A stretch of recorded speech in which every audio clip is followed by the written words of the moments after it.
Speaker Gingrich, you recently said black Americans should demand jobs, not food stamps. You also said poor kids lack a strong work ethic and proposed having them work as janitors in their schools. Can't you see that this is viewed at a minimum as insulting to all Americans, but particularly to black Americans? No, I don't see that.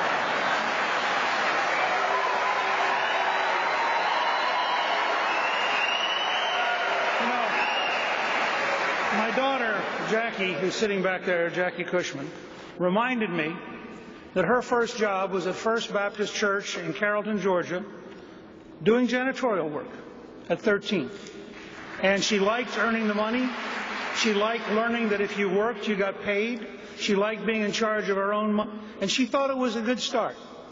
I had a young man in New Hampshire who walked up to me. I've written 2 newsletters now about this topic. I've had over 50 people write me about the jobs they got at 11, 12, 13 years of age.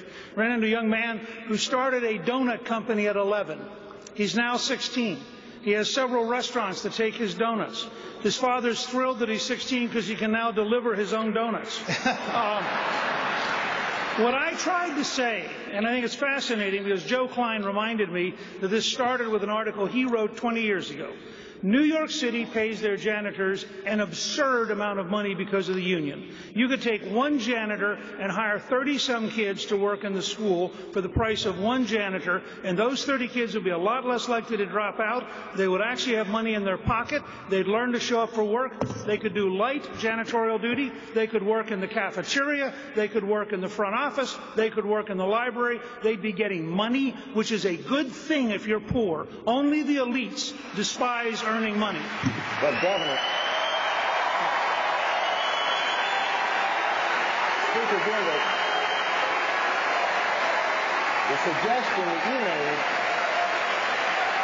was about a lack of work ethic.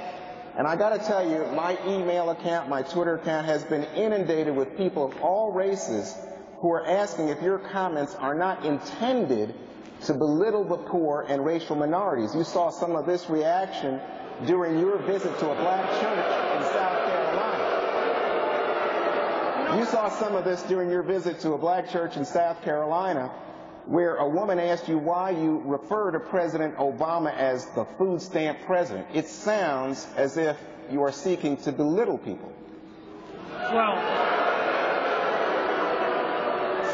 first of all, Juan, the fact is that more people have been put on food stamps by Barack Obama than any president in American history. Now,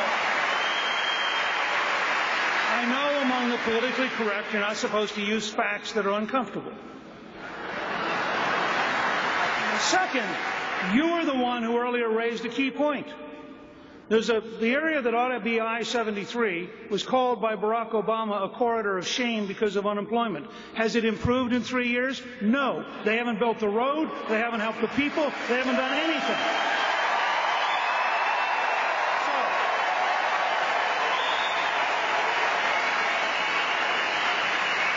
Finish your thought, Mr. Speaker.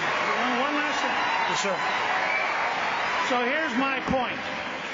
I believe every American of every background has been endowed by their Creator with the right to pursue happiness, and if that makes liberals unhappy, I'm going to continue to find ways to help poor people learn how to get a job, learn how to get a better job, and learn someday to own the job.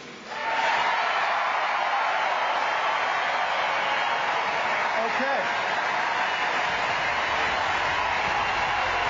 When we come back, they can't hear me, but I'll talk to you.